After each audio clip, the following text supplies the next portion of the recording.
In this short tutorial, I'm going to show you how you can use voice mode within any of the games within the BRAVOZONE.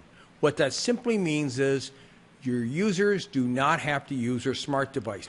There are many reasons why you may choose not to use smart devices in your session. By default, the session is going to be set up to instructor mode, and that's fine. I'm going to go to Options, choose Voice, and I can go ahead and preset the number of teams the instructor is going to use and launch the session. And again, they can actually change the number of teams if they so choose. And you'll notice here we have a game board. It's all set to go. We have it set to 2 teams, and you'll see that there's a white flashing highlight around the red team. That indicates the red team is going to go first. Go ahead as the instructor, choose a question.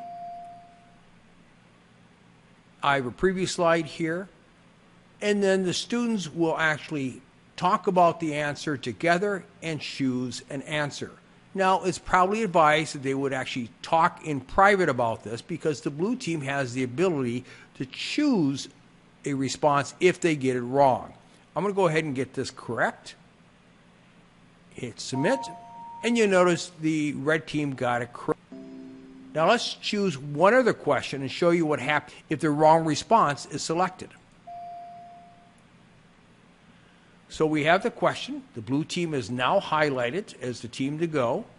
I'm going to choose the wrong selection, hit submit, and you notice the answer resets, and now the red team is now highlighted. They have the ability to answer the same question.